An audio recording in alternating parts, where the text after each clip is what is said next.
Halo Kak, kami sekelas sepakat untuk menceritakan rahasia kami. Kejadian ini kami alami waktu kelas 9 di SMP. Beberapa bulan sebelum pandemi. Dan rahasia ini kami bawa sampai sekarang kami sudah SMA. Sebenarnya ceritanya agak horor dan pasti gak masuk akal. Tapi semoga dengan berbagi cerita kepada orang banyak, kita jadi punya banyak solusi untuk dipikirkan. Karena kami masih bingung apalagi kami masih kecil waktu itu. Tapi kejadian itu tidak bisa kami lupakan sampai sekarang. Bahkan serasa menghantui kami. Seakan-akan kami melakukan tindak kejahatan. Jadi di kelas kami ada seorang cowok, sebut saja namanya Bagus. Bagus ini orangnya pendiam dan tidak terlalu akrab di kelas kami. Karena maaf sekali, kami suka malas ngobrol dengan Bagus karena obrolannya itu terkesan sombong tapi kosong, jadi dia itu tidak terlalu dianggap kalau di kelas. Sampai suatu hari Bagus ini ke sekolah datang dengan barang branded semua. HP-nya merek termahal terbaru, sepatunya bermerek dan tas juga bermerek. Kami sih waktu itu kurang peduli karena pikir kami ya paling KW. Semenjak itu juga Bagus jadi sering banget traktir kita Kak. Pernah sekelas ditraktir nonton bioskop sampai makan-makan.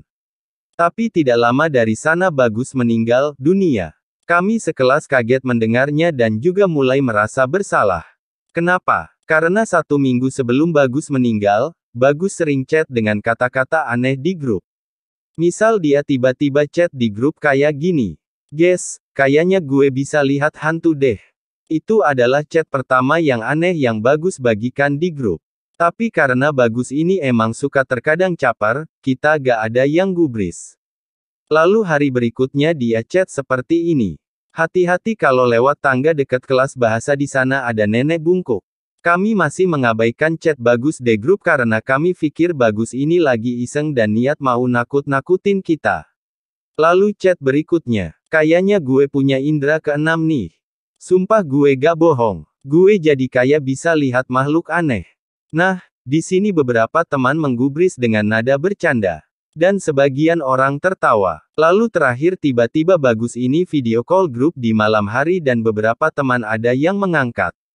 Kata teman yang sempat mengangkat video call grup dari Bagus ini. Bagus ini kayak yang ketakutan karena di atas rumahnya ada manusia tinggi besar tapi semuanya hitam kayak bayangan. Dan makhluk ini udah ada dari siang di atap rumah Bagus. Tapi yang lain menanggapinya bahwa Bagus sedang bercanda. Besoknya Bagus tidak masuk sekolah karena katanya sakit. Tapi semuanya masih santai dan biasa saja, dan ada yang menganggap kemarin Bagus video call grup itu karena dia demam tinggi sampai mengigau. 2 hari setelahnya kita ada kabar bahwa Bagus ini meninggal. Guru kami mengabari bahwa Bagus mengalami kejang karena panas terlalu tinggi. Sampai akhirnya menghembuskan nafas terakhir di jalan menuju rumah sakit. Kita satu kelas semuanya datang ke rumah duka. Ternyata Bagus ini anak satu-satunya di keluarga. Kami sangat sedih waktu itu. Tapi salah satu teman kelas kami yang memang lumayan agak dekat dengan Bagus, sebut saja namanya Awang, bilang bahwa dia merasa ada yang janggal dari kematian Bagus. Karena Bagus bilang kepada Awang kalau tetangganya yang baru itu tidak punya anak dan sayang sekali dengan Bagus. Bahkan Bagus sampai dikasih uang puluhan juta. Dari sana terjawab sudah kenapa Bagus memang sebelum meninggal barangnya mahal semua, walau sebelumnya kami sekelas diberitahu oleh Bagus bahwa ayahnya ini baru menang tender. Makanya Bagus bisa dapat uang jajan sangat banyak. Kecurigaan Awang dimulai karena kemarin waktu ke rumah duka, tetangga Bagus yang katanya ngontrak ini rumahnya sudah dalam keadaan kosong melompong. Padahal sebelumnya Awang pernah main ke rumah Bagus dan memang tetangganya itu ada. Dari sana kami jadi mulai percaya dengan chat Bagus di grup sebelum dia meninggal. Bahwa Bagus ini sering melihat makhluk-makhluk aneh. Karena semuanya mulai sesuai dengan suuzon kita semua, bahwa kita yakin sebenarnya Bagus ini dijadikan wadal oleh tetangganya. Kita memutuskan untuk bercerita kepada salah seorang guru BP di sekolah. Berharap guru BP bisa menolong kita, dengan menceritakan semua kepada orang tua Bagus. Karena memang kita masih anak kecil dan kita tidak punya bukti cukup kuat. Yang kita punya hanya bukti chat Bagus dan bahwa selama ini Bagus juga sebelum meninggal banyak uang. Tapi sayang guru BP tidak bisa ikut campur apalagi tidak ada bukti dan khawatir orang tua Bagus ini terbuka lagi lukanya. Karena mental orang tua yang kehilangan anaknya sedang rapuh. Jadi guru BP bilang kepada kita untuk menyimpannya dulu dan setelah semua kondusif dan ada bukti baru bergerak. Tapi kita semua tidak bisa diam. Akhirnya ketua kelas kami memutuskan untuk pergi ke rumah Bagus dengan alasan membawa beberapa barang Bagus yang ada di sekolah. Padahal barang Bagus tidak ada yang di sekolah, kita hanya mengumpulkan pulpen, buku bekas siswa lain sebagai alasan untuk ke rumah Bagus dan berharap ada petunjuk. Ketua kelas dan beberapa teman ke rumah Bagus, dengan harapan ada sedikit info. Sedangkan sebagian kami menunggu di lapangan dekat rumah Bagus. Akhirnya ketua kelas dan beberapa teman kami datang. Ketua kelas kami bilang bahwa ada data tugas kami di HP Bagus, tapi anehnya orang tua Bagus ini malah memberikan HP jadul Bagus. Lalu ketua kelas kami bilang bahwa data tugas ada di HP Bagus yang baru. Tapi orang tuanya tidak tahu kalau Bagus punya HP baru. Bahkan ketika ketua kelas kami bilang bahwa ada data juga di laptop Bagus, orang tua Bagus ini bilang bahwa Bagus tidak punya laptop. Oh ya, ketua kelas kami juga bertanya tentang tetangga Bagus yang sering diceritakan Anwar. Lalu orang tua Bagus menjawab bahwa mereka sudah pindah ngontrak sebelum Bagus meninggal, ketika Bagus sedang sakit. Ketua kelas kami bilang bahwa Bagus sering cerita tentang tetangganya katanya mereka baik kepada Bagus selama ini. Tapi orang tua Bagus tidak terlalu respon. Dugaan kami dari sana sangat kuat. Bahkan kami sempat ingin memberitahukan kepada orang tua Bagus apa yang mengganjal di hati kami kepada mereka.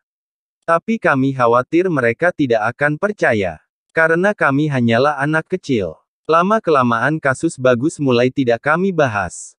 Selain karena masalah pandemi kamu juga disibukkan untuk kelulusan. Tapi tetap saja hal itu mengganjal di diri kami dan menjadi hal yang mengganggu kami. Kami merasa bersalah kepada Bagus. Karena kami lemah tidak bisa melakukan apa-apa. Tapi Bagus adalah alasan kenapa walaupun kami sekarang sudah lulus dan menempuh jalan masing-masing, tapi grup kami tetap ada. Karena kami berjanji apabila kami sudah besar nanti, kami akan menceritakan semua ini kepada orang tua Bagus. Berita terakhir yang kami terima adalah bahwa orang tua Bagus sudah pindah dari rumahnya. Info ini kami dapat setelah Anwar dan salah satu teman kami datang ingin menengok orang tua Bagus, ternyata rumah mereka sudah kosong. Tetangga yang lain bilang bahwa orang tua Bagus sudah pindah rumah karena tidak kuat dikarenakan mereka merasa bahwa Bagus masih ada di rumah itu. Jadi mereka memutuskan untuk pindah. Dan kami juga kaget setelah Awang juga mengetahui bahwa tetangga Bagus yang memberikan uang kepada Bagus ternyata bukan ngontrak, tapi memang mereka pemilik lama rumah itu.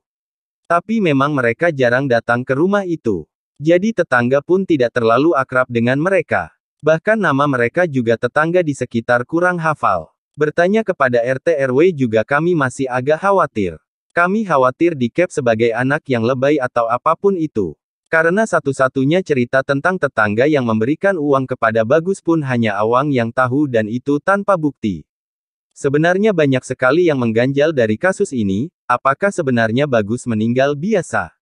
Apakah Bagus dijadikan wedal oleh tetangganya? Lalu yang jadi pertanyaan kami juga kemana barang-barang mewah milik Bagus? Karena semuanya seperti hilang dan orang tua Bagus pun tidak mengetahuinya. Jujur kami sangat merasa bersalah terhadap apa yang menimpa Bagus. Kami satu kelas kadang selalu menyalahkan diri kami sendiri, andai saja kami peka kepada Bagus. Mungkin Bagus bisa diselamatkan. Atau setidaknya kami ingin sekali membantu Bagus tenang, tapi semoga saja Bagus sudah tenang.